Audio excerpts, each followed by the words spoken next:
Hey Deckers, Horizon Forbidden West got FSR 3 fairly recently, but I've been struggling to get past a certain area in this game, hence I've been stuck in a loop because of major performance issues. Unfortunately, FSR 3 isn't helping a huge deal, but it has actually made it playable. So FSR 3 is bringing huge gains, but as you can see here, when I go into this section, even with our recommended settings with FSR 3, we're going to hit some major problems. So what I've been running display wise is with the VSync off, and then the normal graphics settings set to the low preset with low default, but with depth of field and motion blur off as well, keeping things pretty much as low as they can be.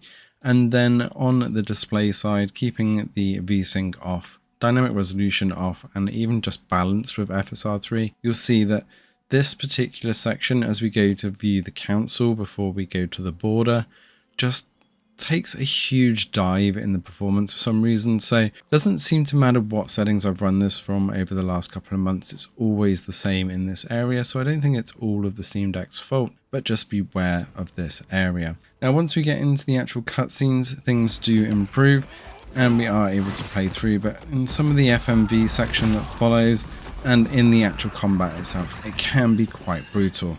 So even with these minimum settings and FSR 3 balance, you could probably push performance, but it's already quite fuzzy as it is. And I really don't want to go any lower than that, but you might get a better feel for it yourself. This will just about hold 30 frames per second with some dips, but there is a hell of a lot going on here, especially with a lot of environmental destruction as well.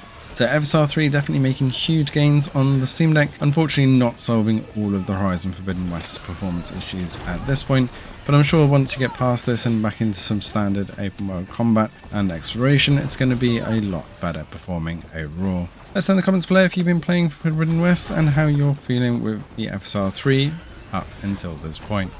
Thanks for watching and see you in the next one.